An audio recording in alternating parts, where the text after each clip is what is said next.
for future generations to see us. Okay. Today's lecture is going to be very, very short because I looked up what was happening, and then basically I covered already what we are supposed to cover in this lecture as a review. Because the new material in the class has been policy iteration and a little bit about local planning, but it is not enough for me to say any summarizing words about that. So I'm just gonna skip the local planning part, and with policy iteration, we just started this theorem that we had before. We just say that if you have this finite MDP, discounted MDP, then policy iteration after a fixed number of iterations, regardless of precision, produces an optimal policy. So it's pretty cool. Because the whole lecture last year was basically spent on proving this theorem in a rigorous way. And so I should just mention here that this question of how long policy iteration is going to converge, how long does it take for policy iteration to converge, has been open for a long, long time since policy iteration has been proposed originally. And it was cracked first by Yin Ye from Stanford in 2011. With a proof which was way more complicated and used a lot of other machinery that you don't actually need to prove this result. And later on, the proof was simplified by Bruno, who is an Ara guy, and he likes nice and clean stuff. And so he took the effort and simplified the original proof, got to the heart of it, and the proof that was presented in class and which is written up in the lecture notes is basically the proof of Bruno with some further simplifications, but it's essentially the same as his argument. Was Bruno's proof just a simplification of Yinyu's proof, or was it completely like different machinery? I mean, Yinyu observed, like the big question is whether like how an iteration is making a progress, or like how policy iteration is making a progress. And so Yinyu observed some basic things about this, but the machinery that was used, it was written in the language of linear programming, and the machinery was related to linear programming.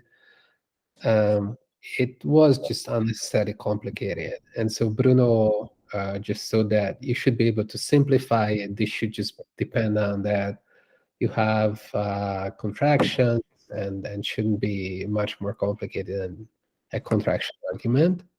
And so he went on and kind of extracted the core argument from news argument. But this progress that you're making with some number of iterations of policy iteration, you are eliminating basically an action in a state as a possible optimal action that was already present in Yin's argument.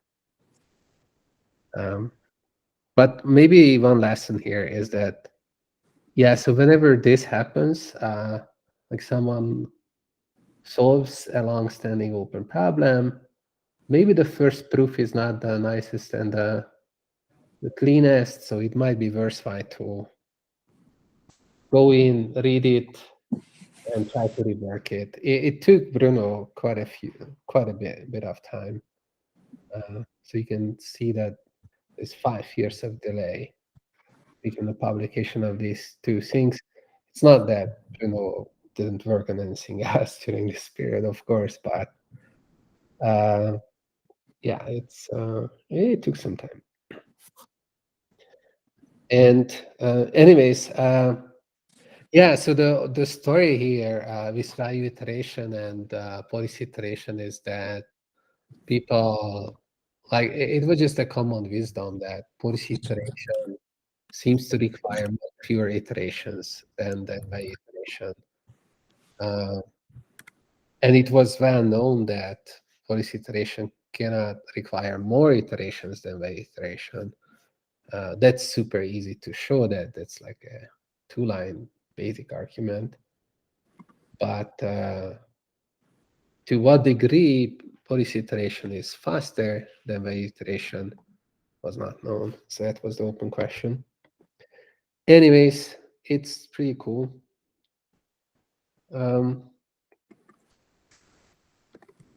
So with that, we can jump to questions from Slack.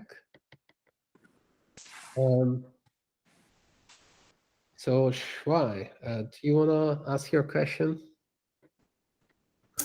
Yeah, I got like basic understanding of this question in lecture 5, but I just want to have a big picture that the difference between simulation models and the table representation. Okay.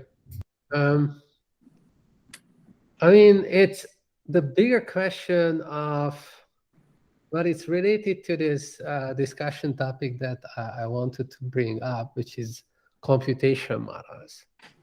The question of like, how is the input represented to your algorithm? So your algorithm can, if the input is represented in some convenient form, then maybe you can achieve non-trivial speedups. So a simple example for that is that if you need to sample from a discrete distribution, so there are numbers like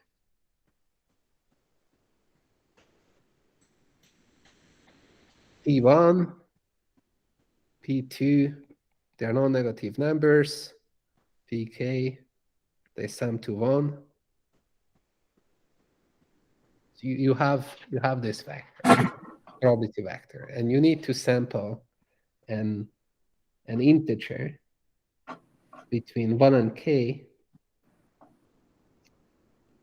So write a computer program that somehow does that its output is random, and the probability that I is equal to little I is equal to P of I. This is a sampling problem, the simplest sampling problem of all. Then one very simple solution to this is if you, for example, have the partial sums. So call it, I don't know, Q of I. So Q of I is going to be the sum of these probabilities from P1 to Pi. Then, so what you can imagine is that, okay, so here is 0, 1 interval, and this P1 to Pk, they create a partition of this interval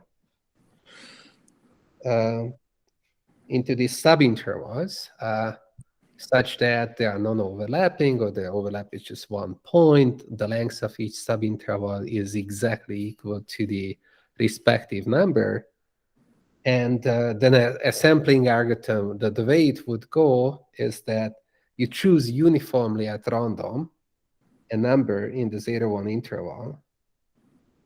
So from here, you choose uniformly at random. It's like throwing a dart at random. So the dart falls here. Then the probability that the dart falls into a particular part is clearly just the length, depends on the length of that part. So it's equal to the probability underlying that part.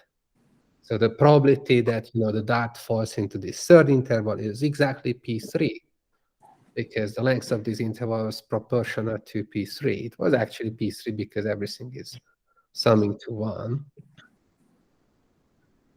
And so this can be the basis of a sampling procedure, right? And so now you can imagine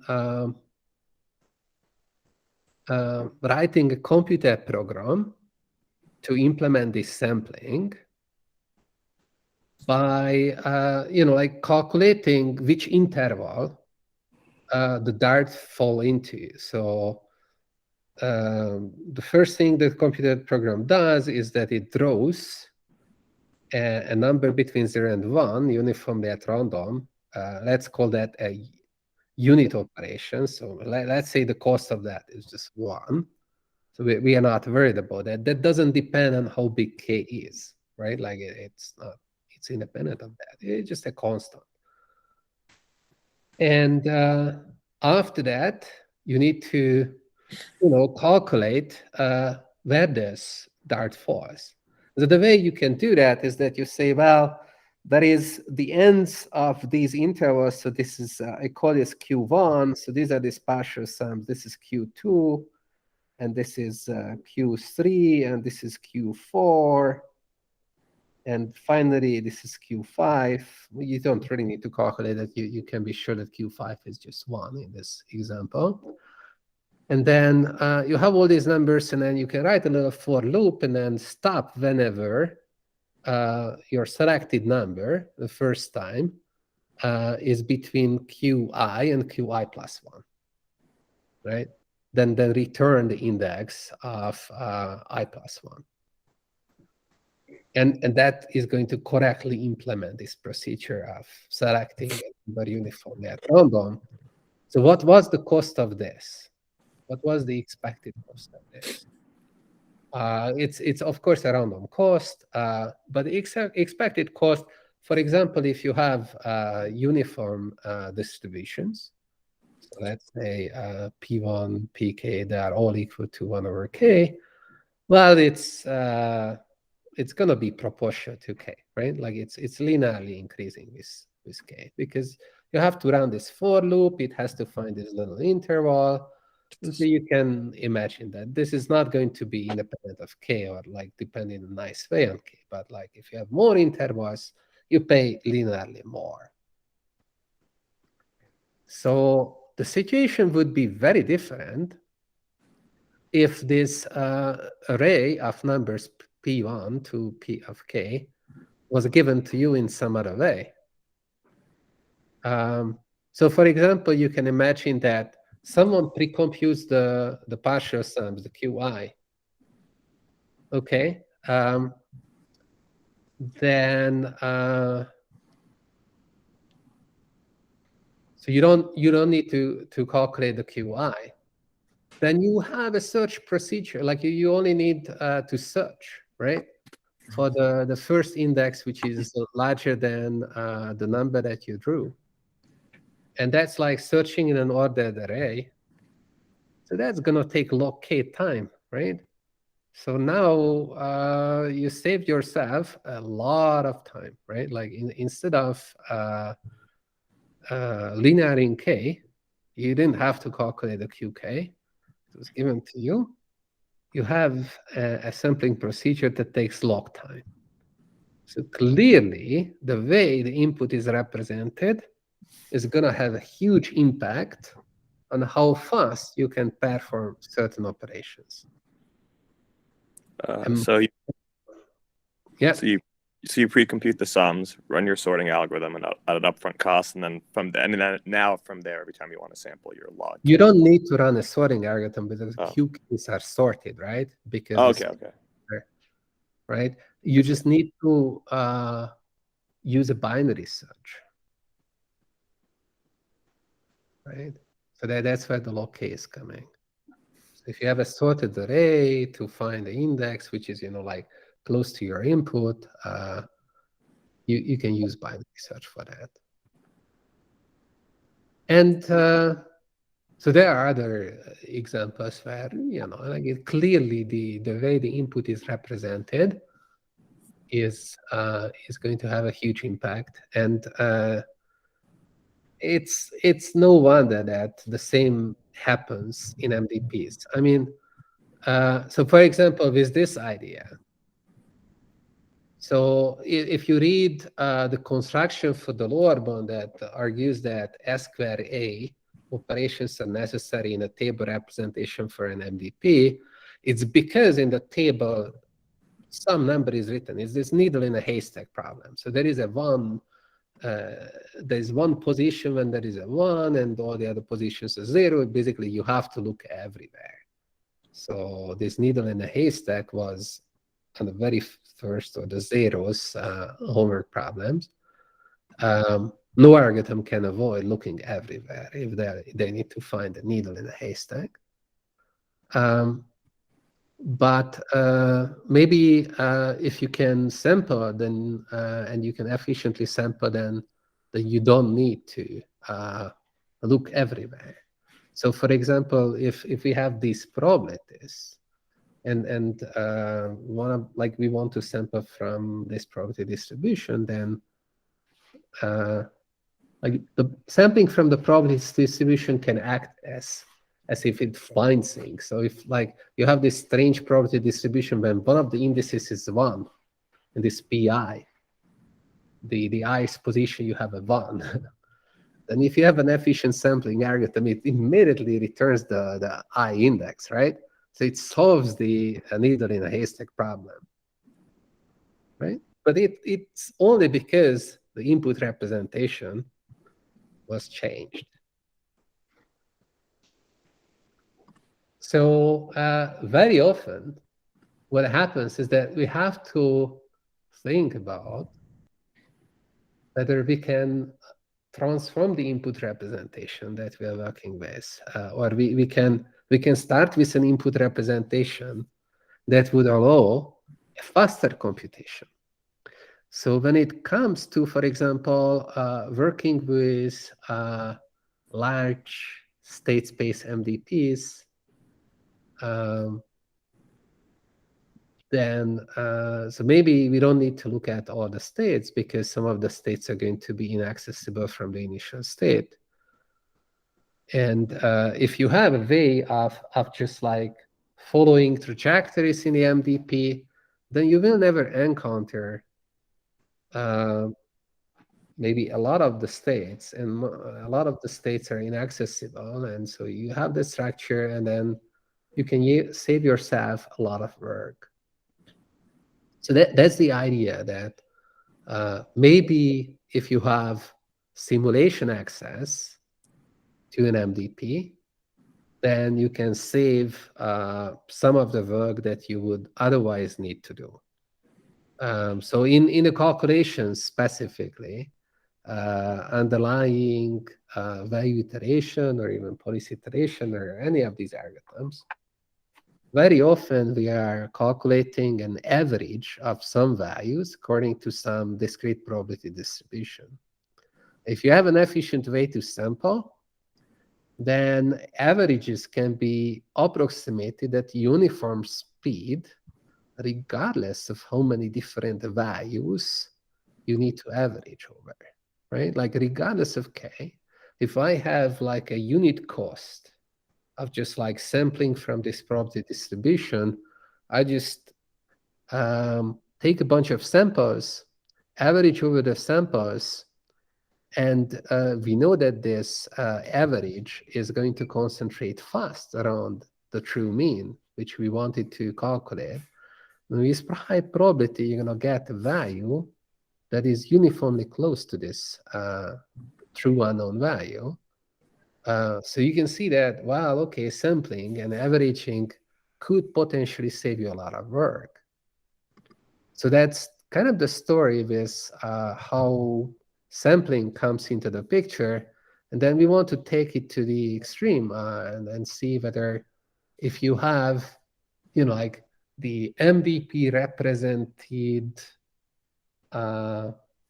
with like what's in an MVP? So there are the rewards and then there are the transitions. The key or like the difficult part is to deal with the transitions. So if the transitions are all represented with some black box from which you can just sample, so that means that the input to the black box is like what state, what action you want to get an next state at. And that black box can return you to next state and maybe the corresponding reward, then maybe you can save a lot of work. And then, of course, when it comes to knowing things like that, you also have to ask yourself, is this reasonable? Like, will I ever encounter a situation where I have a simulator with this sampling access, which is efficient?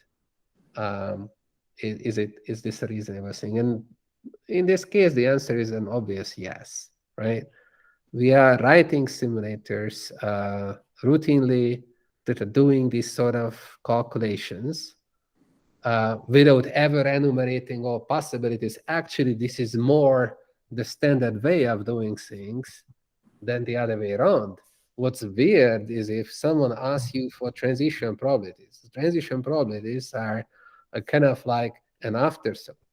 So first, you kind of do have this samplers, these simulators, and then, okay, you can think about what they do, and they are implementing an MDP. How do you describe an MDP in a succinct form? Well, with next state distributions, but normally you do have the simulator in your hand, or very often, I would say, you're starting with a simulator. So starting with a problem definition that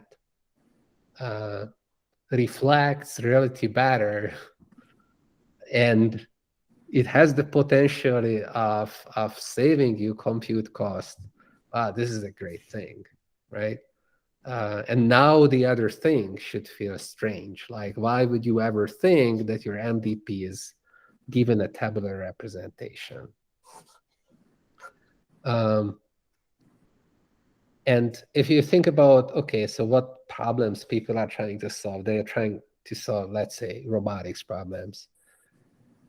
Writing a simulator for a robot, that's like a very standard thing to do. Writing the equations, yeah, people can do write the equations. And when they write the simulator, maybe they do write the equations for the robot of how the transitions work. But a lot of times in the programs, there are also other things that are happening for which we could write down the equations, but it's easier to express the whole problem as a simulator than to write down what is really happening.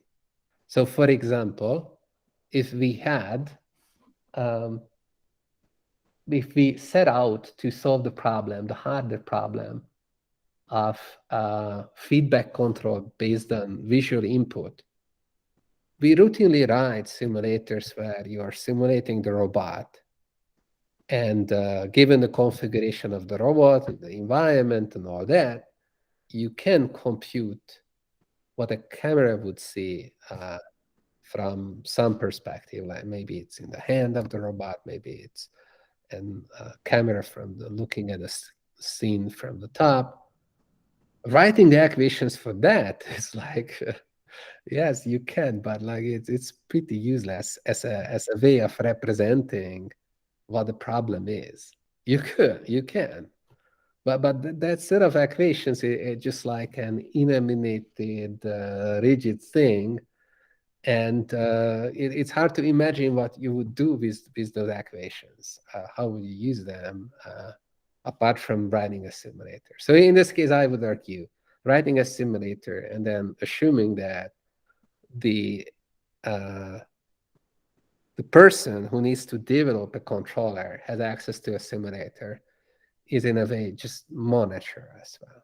But every time you change representation, you have to ask, like, is this natural?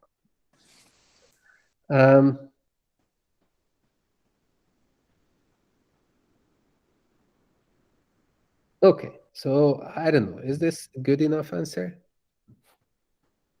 Yeah, sure. Thank you.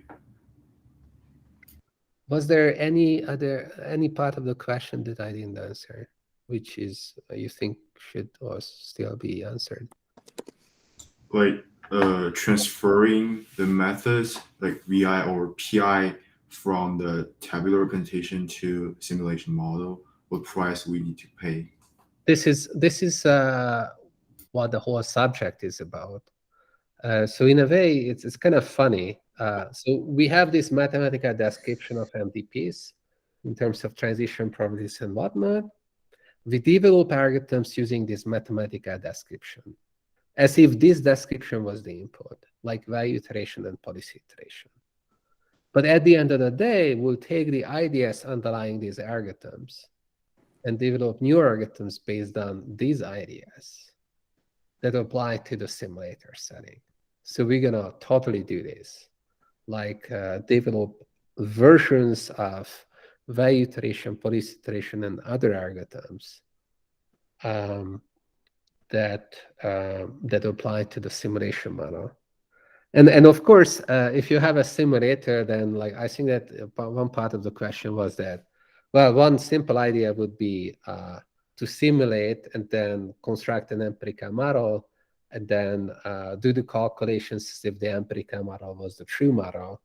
We'll see a bunch of time we're gonna do this. This is called a plugin estimator, and it has good properties.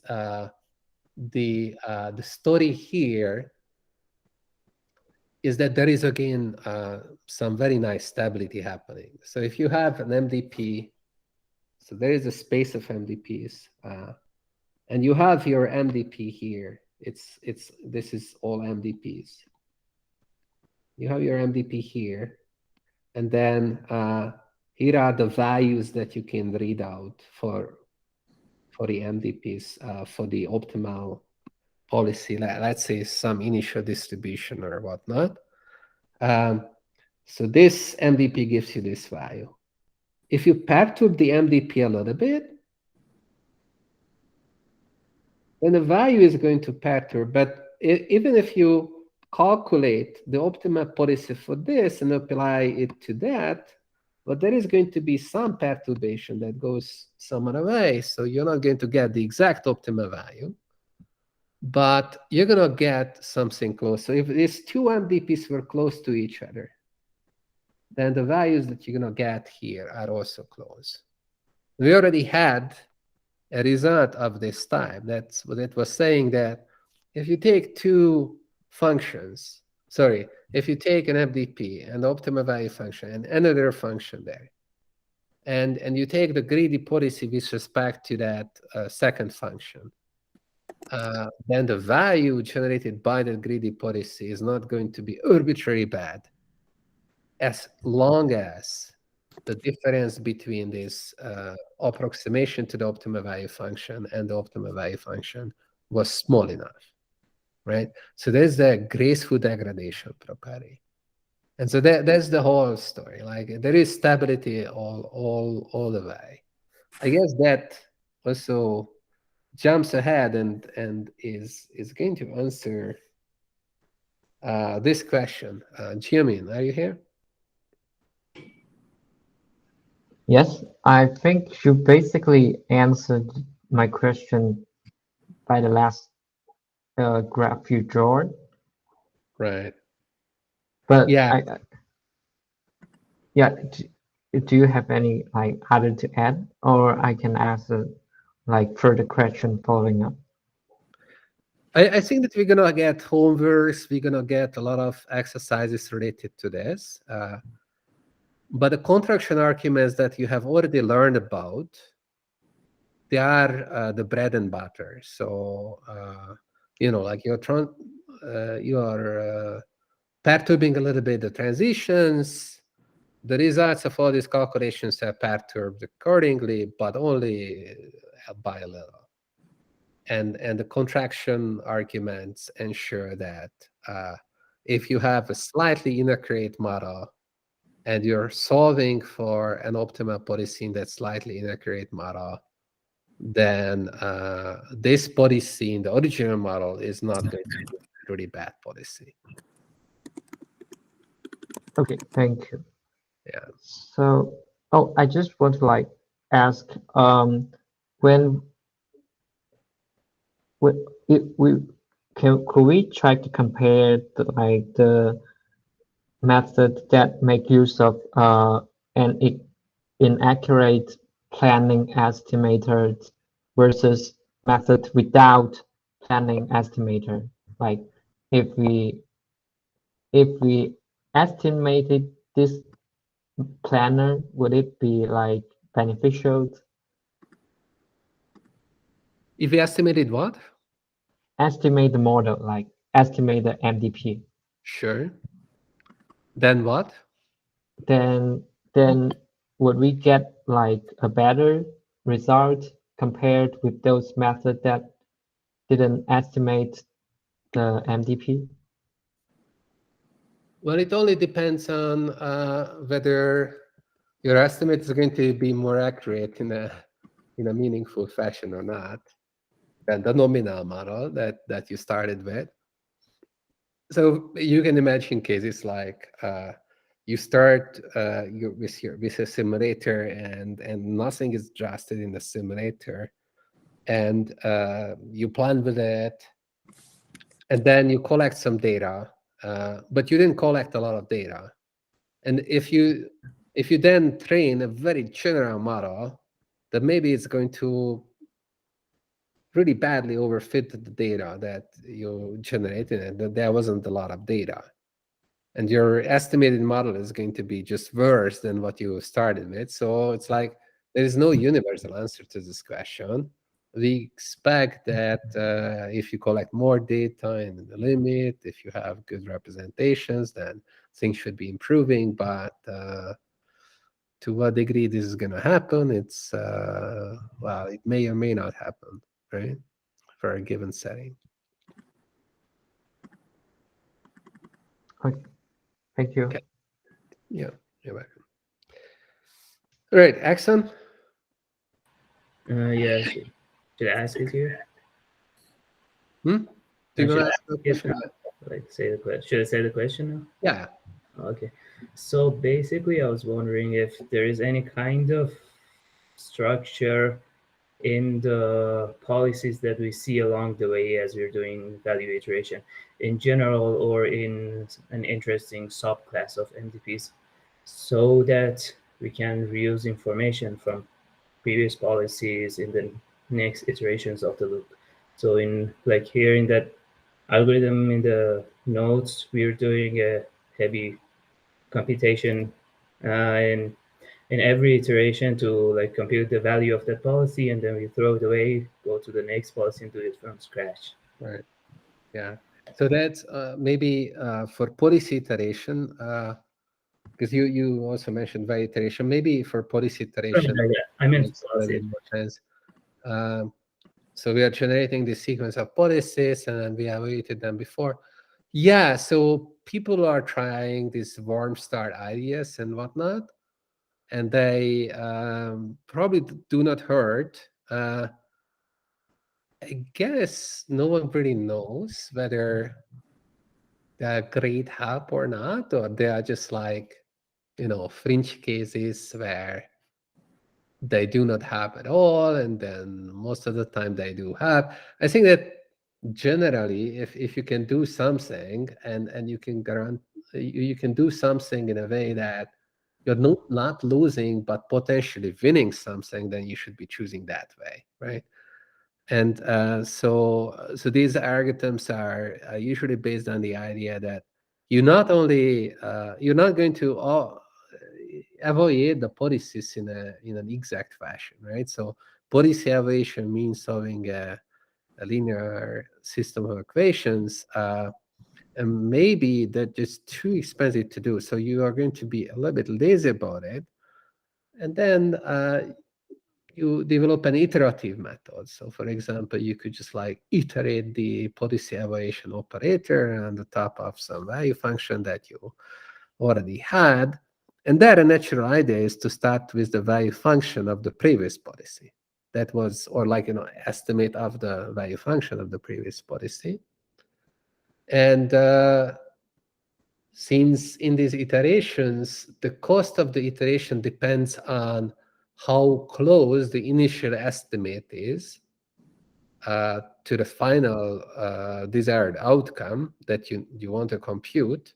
If you had a good guess, like the previous policy is essentially near optimus, its value should be close to the value of the new policy, then you should be winning, right? And so people generally observe this, and then you have gentler algorithms, and practically these differences do matter. And so whenever you would implement an algorithm like policy iteration, best practice would be to do something like this, use these warm starts. Is there any kind of like formalization of like how close these policies are? And I think that you can prove things that things never go really wrong with these things, and then maybe you can show examples where these things can improve. These improvements give you these improvements are great, like huge, but a fine-grained understanding of like when exactly these improvements are great and to what degree, that's just not there, and maybe just like way too hard. It kind of goes back to our previous discussion of whether the complexity of calculating optimal policies and MDPs, how, like, what is the right polynomial form? What is the right dependence in terms of the parts of the polynomials involved? It's a function of number of states and number of actions. These are just too difficult questions to answer. And so then it becomes a little bit wishy-washy, and like people do have ideas about it, but it's hard to say anything really specific. So when I see these things, one of the ways I try to escape this problem is by making the problem harder in some other ways. So for example, you say that, but now we should have a large number of states and we need to use function approximation. Because then again, you get a crisper question to which maybe you can get a simpler answer, and that shows you a better way of moving forward than trying to refine some result which is already quite advanced, and it's really hard to make any progress with that. okay, thanks. Okay. All right. So plenty of time this time to have a discussion. So I was planning this discussion about whether we should simulate or not, and I know we had a few discussions about it already.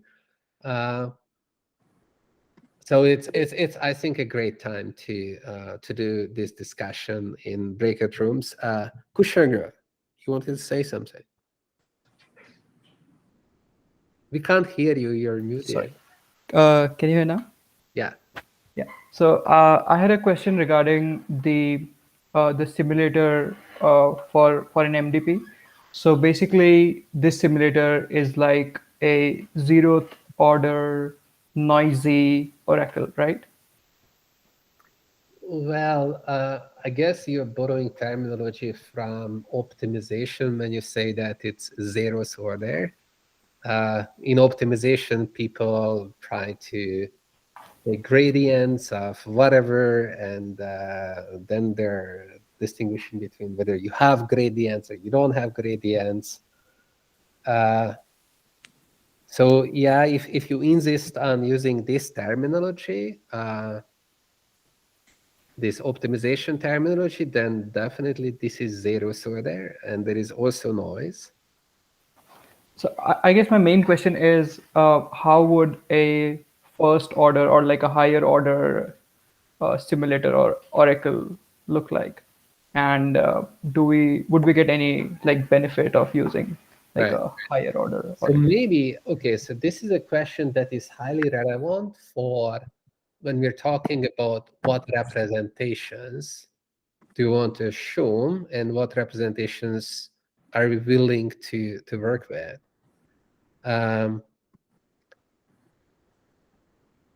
So, okay, background about optimization in the presence of noise.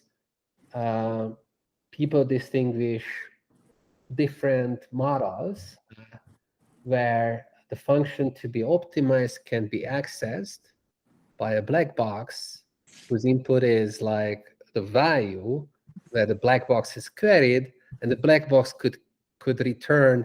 We are optimizing, so it's like there is a cost, so it returns the cost maybe with added noise, so that would be zero. So there, and or it returns the derivative of this cost function if we have some continuous input space, which gives you a direction of a descent direction that you can go into. You go against the derivative, and then you should get some smaller cost. You hope, and maybe that's also happening in noise. So people work out then like complexity for various function classes, and this tends to be a useful model because then you can map a particular problem like reinforcement learning into either this or that. But that is the cost of mapping. And that could be a non-trivial cost. So the question is whether we can be in this or that setting. It happens to be the case that, so for example, if you want to treat reinforcement learning or like figuring out a good policy in the presence of a simulator, then we could represent this as an optimization problem if we have a parametric policy class that has some parameters that you can twiggle this. And these happen to live in a continuous space. Then you can imagine that, okay, like the expected cost of using this policy in a specific initial distribution in a specific environment is like the cost that you want to minimize. And then you can have the zeroth order model and then the first order model. The zeroth order model, I would warn you, would be something maybe a little bit less than what the simulator does here, right? Because if you have a simulator access, then maybe what you have is like individual trajectories and then points, like detailed information about what's happening in the individual transitions. Whereas a zeroth order optimization oracle, what it would do is it would run the policy up to the end, sum up all the rewards, and then just like return this sum of rewards. And that would be zeroth order information. We took away all the extra information. So that's zeroth order. What would be first order? Well, first order would be to give you some gradient with respect to the parameters plus some noise. That's stochastic first order. And it happens that, well, there is not a unique way of doing this, but there are multiple ways of trying to come up with these gradients. And then if you had a simulator, which just simulates the MDP with these random transitions, then you can try to use this simulator together with some calculus to get this first order information. So you can do this reduction, and then you end up with believing that you have a first order information. But the point is that, well, not all first order optimization problems are born equally easy or hard, as you probably know it. If you have more noise and less signal in terms of like, like you add a big noise to the gradients, then the gradient is overshadowed by the noise. The signal is very weak. You have to do a lot of averaging maybe before you make moves. So your step size has to be really small for your incremental algorithm. Then the algorithms are going to suffer and they're going to struggle and all that. And so it happens that in our settings, you could use the simulators, and later on we're gonna talk about this. This is like a policy gradient stuff. You can use the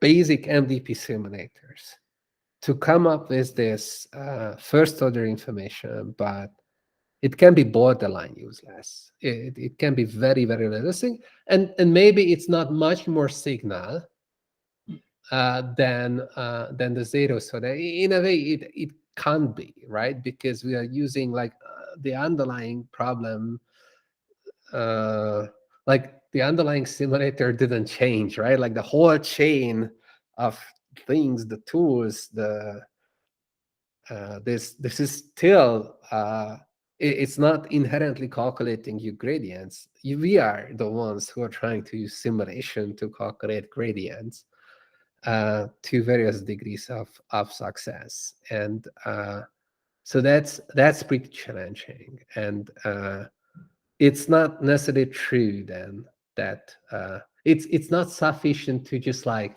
do this categorization of like first order should be better than zero student. Well, okay, yeah, if everything else is equal, then maybe yes, but things are never equal. So yeah, it's a quite interesting topic, and we'll come to it. Eventually, we're going to discuss policy gradient methods. All right, thank you. You're welcome. All right, so back to this question. So here is this blog post. It's talking about simulations or not, and then here comes Sergi, my esteemed colleague at Google Brain, and he says, basically, it comes down to this question: is it easier to create a brain, or is it easier to create the universe? Creating the brain is like, okay, the controller that we want. The universe is the simulator. And then he says, I think it's easier to create a brain because it is part of the universe. All right, that's profound. So do you believe him? What are your arguments, pro and cons? And there is also this nice graphic, no more simulations. Okay, so it's pretty important points. So I'm going to break up ourselves into breakout rooms. We have, I don't know, how many people do we have on the call? I think we do have like 13, including myself. No, it's more. 11, okay. Right, okay, so this thing says plus 17, so it must be 18. Yeah, so it must be 18 people. So maybe we're gonna have 4 breakout rooms. People are randomly assigned, including Alex and myself, but we're gonna just like monitor. We're gonna be just dead bodies that you guys have to carry with yourself. So don't worry about us. And so 4 breakout rooms. Oh, this is just 5. Okay, let's see. No. I think 4. The 5th is not good. A Mayer. There is someone whose name is A Mayer and grayed out. I don't know whether you're here. He's disconnected. Okay, disconnected. All right. So let's try the breakout again.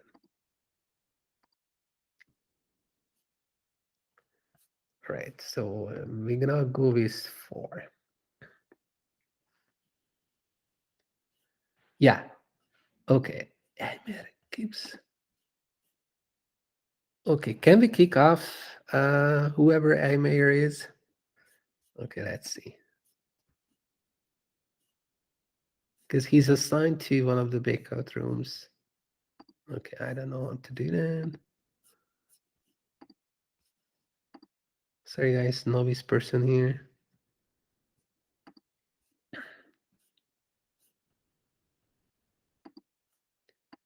Right, I'm just going to do some random.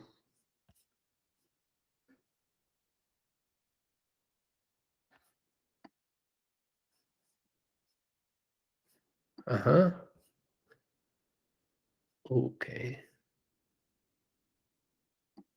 Not so random. Okay, we have 4 breakout rooms, 4 people in each, and you're gonna have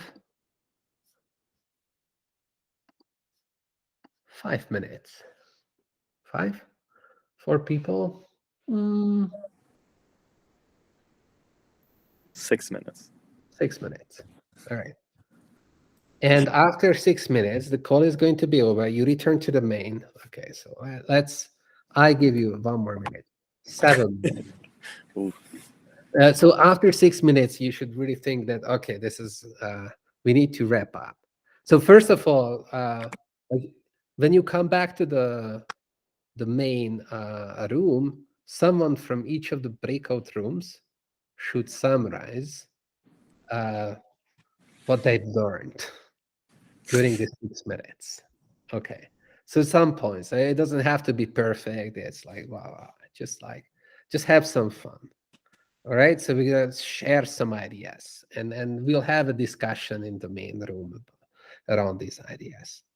All right, okay. 1, 2, 3, go. Open rooms. There you go.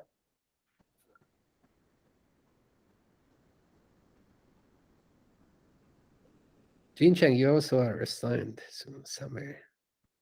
Oh, I wanted to actually ask you, I guess, an administrative question now that the students are gone. Yeah. Yes.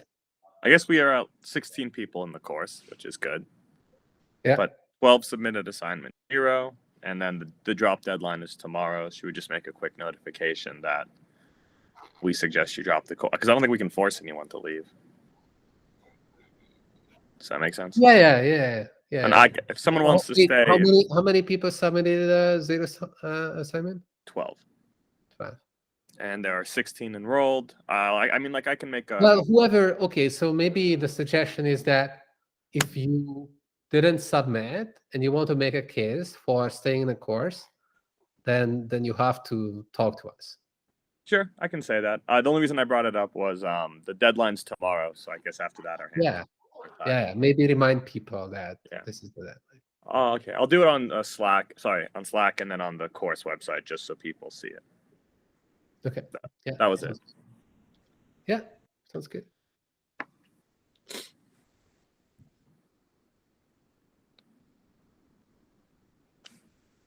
All right.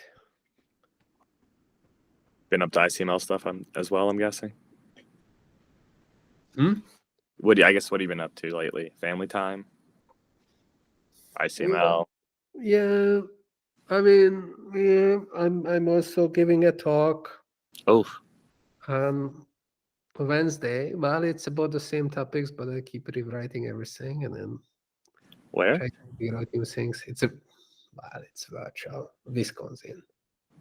Oh, okay. Is it just, are we on, I guess, Q-Star realizability now, or?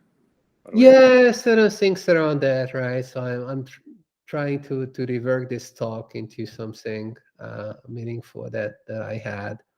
That starts with saying that, okay, Bauman already had this idea in the 60s, and they worked out LSVI, and here we come, like, is this a good algorithm or not? And what do we know about it now, 60 years later? Okay. Yeah. So it's Q-star with sterilizability, basically. Okay, so the upcoming lecture then. We have some lectures about this soon. Yeah. Nothing really new, except that so this raises questions like, okay, Q-star with sterilizability. So people like Bauman, they propose LSVI to solve these problems. Is this a good algorithm? And then I want to say no. Okay. So some example where it fails. Also, in terms of tensor plan, can you get rid of optimism and just, like run tensor plan without optimism, and maybe change to argmax instead of what tensor plan is doing, is that any consistent action can be selected? The answer is no. Stuff like that, like little improvements on. So then I have to ask a follow-up question. At least for a lot of the exploration work, we do think about LSVI or this framework when we do this like backwards. So does that mean going forward, our group should start thinking about? No, this is for Q star V star realizability. So LSVI is a fine algorithm if your MVP has more structure. So like So if you have the low rank MDP or Bellman consistency or whatnot, so that the Bellman operator never leads outside of your function class. Okay. Then it's all fine. But that's almost like a necessary condition. So if you only have V-star realizability, then LSVI is not fine. So it's like its scope is limited compared to other algorithms like TensorPlan. But then TensorPlan is not computationally efficient. So then there is this tension of like, okay, how can we broaden the scope while keeping things on the efficient side? So like, let's say at some point you guys come up with some nice approximation algorithms for TensorPlan, or maybe there's some ways to approximate.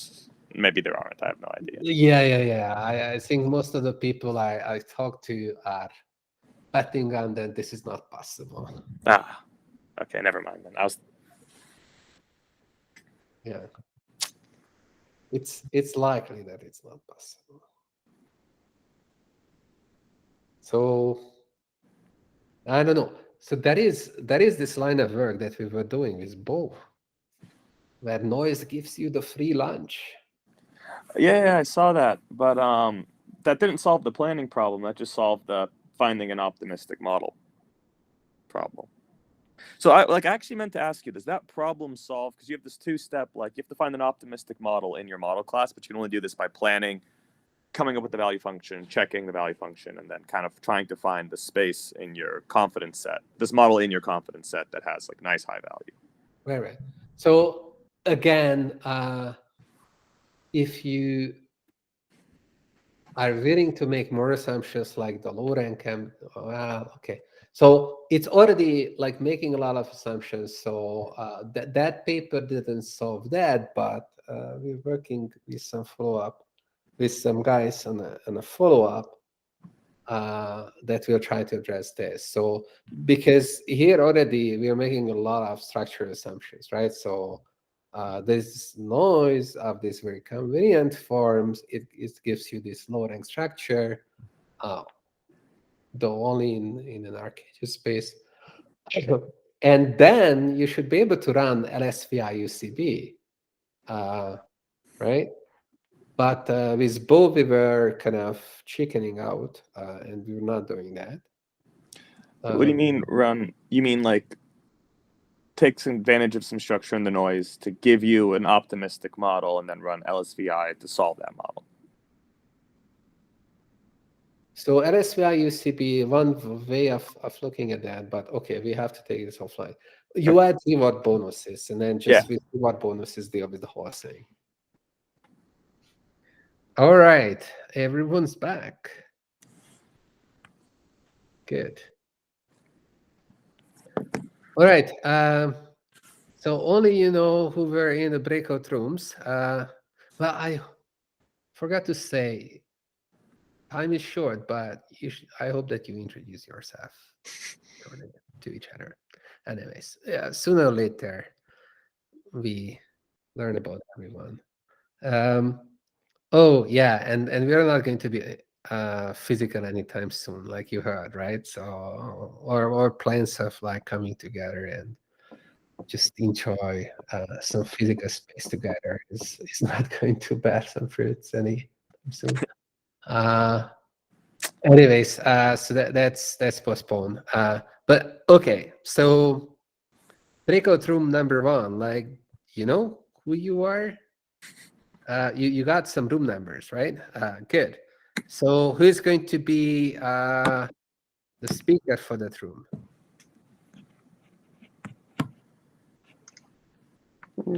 I guess I can do that.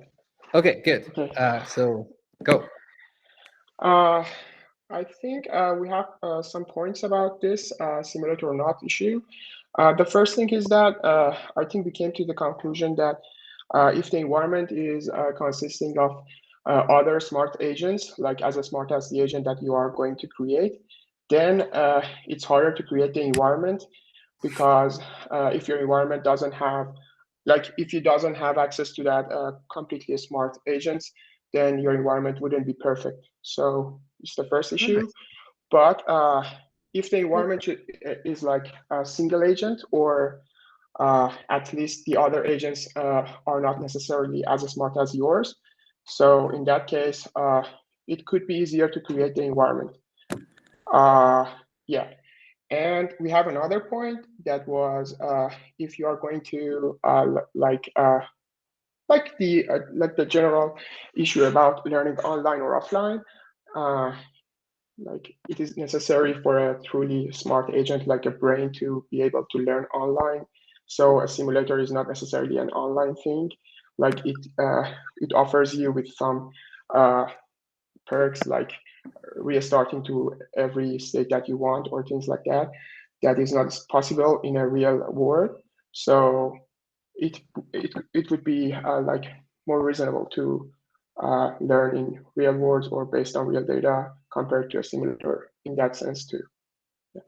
I think Yeah. those So was this 2 points. okay. So I guess I don't fully understand this. Is this a requirement that if you're building a simulator, you're gonna fail? So what is the requirement? Requirement for what? For the simulator? Right. So because we're talking about whether we should approach a problem, which was not really defined, but we are also trying to define that problem by building a simulator or not building a simulator. So then the answer could be, no, you shouldn't build a simulator because then you're not going to solve your problem. But I didn't see like what is failing if you're building the simulator in the last case that you described. Yeah, I guess, yeah, I get your point. We were talking about it like at the end of the last minute, and we just cut off.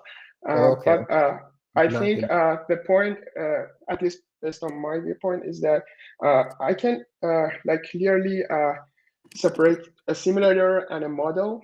Like, what's the difference between them? Like even an online agent could have a model in his head that could use as a simulator. So yeah, I guess it is kind of like related to this question, but we didn't actually discuss this problem. Okay. Maybe just running out of time. Prabhat, you wanted to say something? Yeah, I think it was kind of related to what Ali Reza just said. I just wanted to ask/clarify, but what we meant by simulator. I interpreted like the article and Sergey Levin's talk to mean like building a simulator for training offline, as opposed to like building a model. And yeah. So like I think when we discussed the problem, I think we were kind of talking from that perspective. I think that's the intended perspective. Although it's true that one can always add that. But hey, like even if you're trying to learn online, you could learn a model and then use that model with a simulation optimization approach. So the simulation optimization approach can go beyond just this offline case. So it could be useful, and because of that, it can come back in the back door anyways. But that was not really. Yeah, go ahead, Kushika. I guess to add what Ariza was saying, that we were discussing basically would the answer to this question, basically, do we need a simulator or not, change if the learner learns in an online fashion? Okay. And that's what we were discussing towards the end. Okay. Yeah. So maybe simulator, like knowing how to learn from a simulator has benefits, even if you don't believe that one should learn from simulators. Oops. Does this make sense? Even for the skeptics, like we can throw something for the skeptics. Anyways, okay, thanks. Let's move on to room 2. I can summarize it. Okay. So yeah, one thing we mentioned first was that, okay, maybe like building the universe is hard for that problem, but maybe building an approximate universe that's good enough for our purposes is actually much easier than that. So we could have like approximate simulators that are sometimes wrong, but they're much easier to build than the whole universe for that problem. Another thing was about that, well, the simulator might be needed for some other purposes. For example, we don't want to interact with real world because it's unsafe, and we need simulators for that.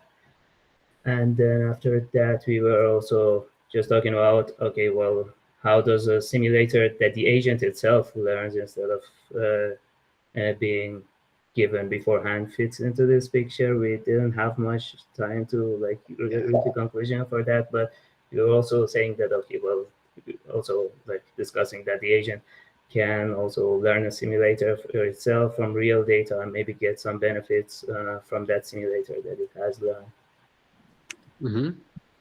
Okay, thanks. Does anyone want to add anything to this from room 2? Okay, good. So room 3.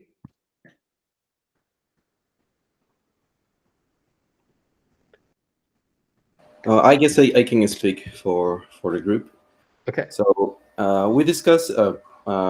We didn't really. We had some trouble understanding what was the problem behind about this question. But the ideas we discussed were on one side trying to understand like some terms like the self-supervised part, and on the other side, like we observed that there was this critical point in Sergey's argument that he assumed it's very challenging to get all of the details of the complexity of the universe to be simulated compared to being recorded from real samples.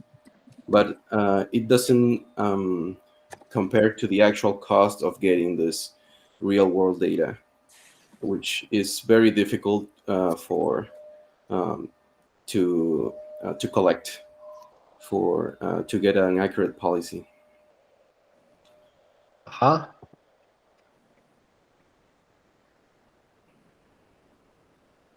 Yeah, so those were some of the ideas that we were discussing.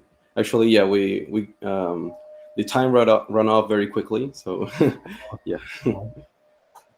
Yeah. In robotics, people often talk about how difficult it is to create simulators that are true to the nature of the problem, because contact is really hard to simulate, and then there is a lot of intense research that goes into that. And I think that the community probably doesn't agree as a whole lot whether this problem has been adequately answered or not. There is the question of like, what can you do if you know that your simulator is not precise? Like, so you need to do something differently than if you knew that your simulator was super precise. And a lot of people say, yes, you should do things differently. And I think that that's truly the case. Do we know how to do this in a proper way? Not really. So one of the things that people do is domain randomization, right? So I don't know the parameters of the friction parameters for my robot picking up objects. It's very complicated. So I'm going to randomly choose friction parameters. I don't know, some other parameters. Going to randomly choose these parameters. Yeah, that reminds me of, I mean, empirically, there are successes with this. So it can work well. Is it guaranteed to work well? We don't know. Like it might depend very strongly on who is choosing these distributions and how. So that's kind of like the weakness of this approach. It would be much better to have some systematic outer loop that reasons about these unknown parameters to try to keep the policies robust, right? Because that's what this outer loop is, this domain randomization is trying to do. Anyways, thank you. I don't know whether, so I wrote recording precise data is easier perhaps than creating a precise simulator for like what was my takeaway. Is that good enough? Yeah, anything to add?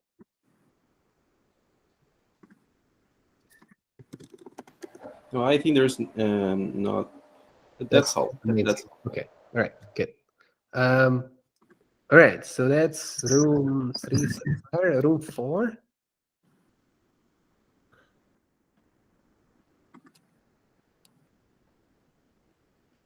Who's speaking for room 4?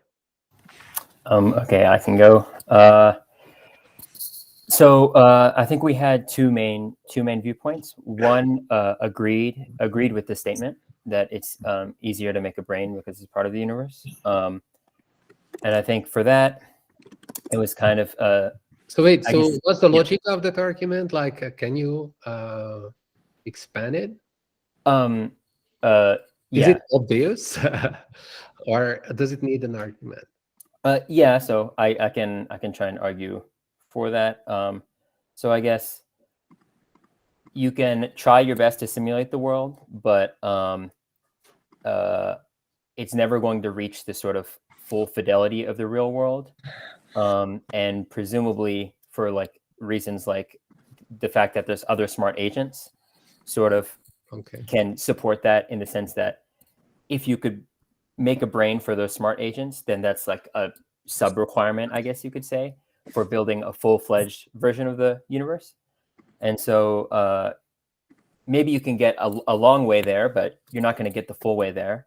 So and then this the argument critically hinges upon having other agents around. If there is a single agent, you're an agent, and the others are not too smart, and things are fine.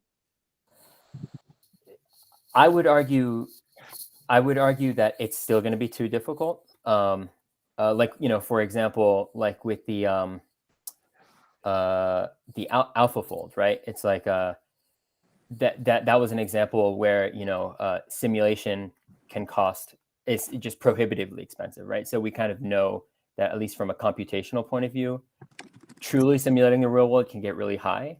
So whether it's necessary or not is like, whether we need like perfect simulation of the universe is I guess an open question. But I think it's safe to say that accurately simulating the universe is probably intractable.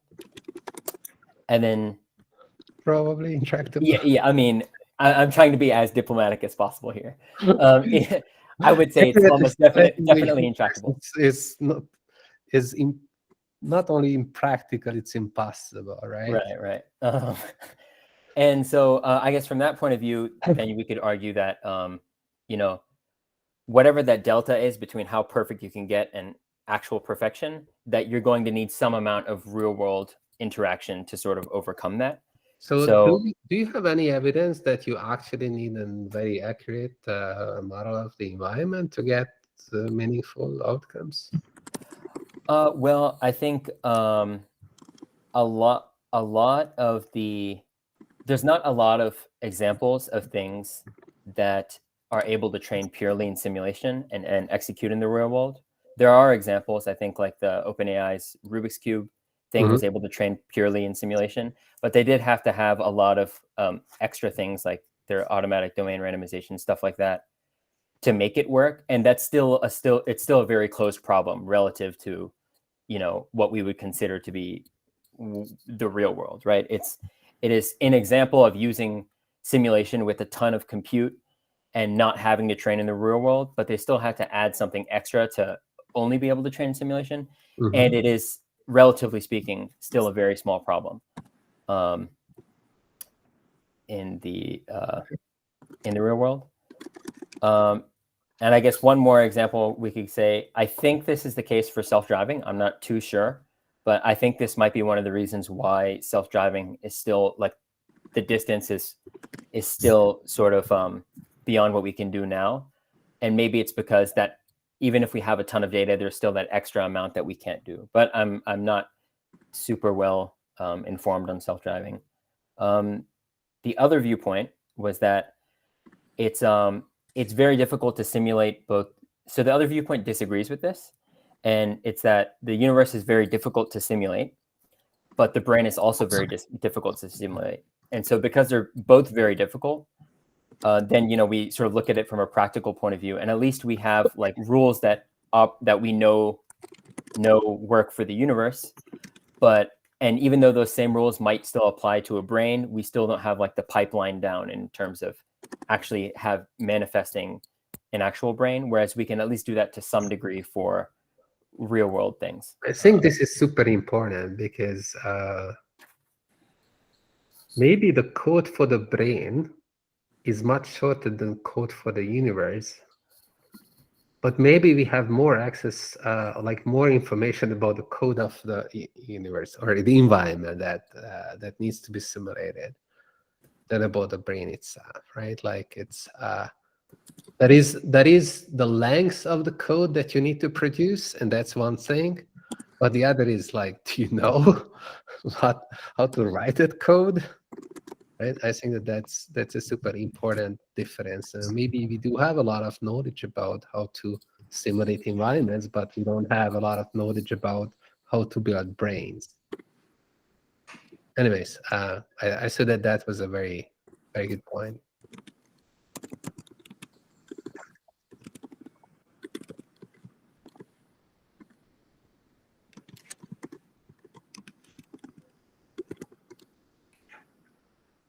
Okay, sorry. Anything else? Those are the two main points. Okay. Brains are harder to simulate as we need to know how they work, right?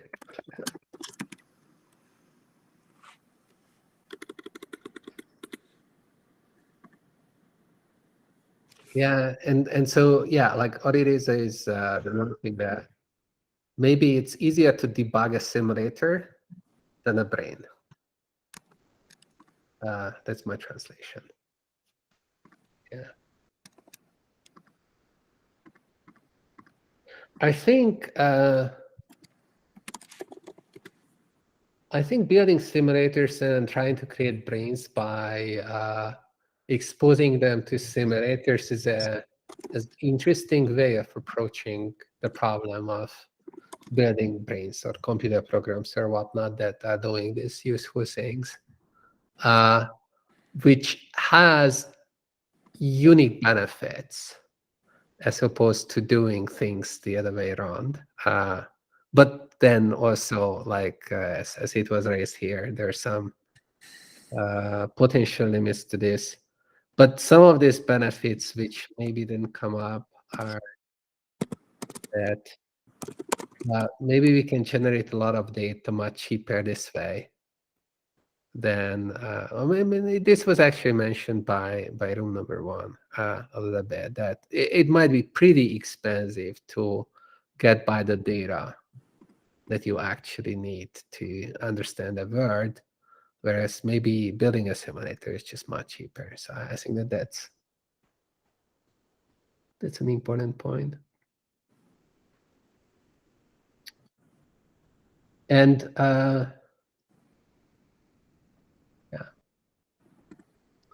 okay, that's cool. We don't have time for the second topic, which was All right. Computational complexity, and what is like talking about a little bit about computation. Maybe we'll wait when we'll have an appropriate time to discuss these things around representation and computation a little bit more, and I will make it a little bit more specific at the time. Okay, good. Thanks everyone for the discussion. I hope you like your little breakout rooms, and we're gonna see each other in 2 days. Okay. Thank you. This was fun. Bye.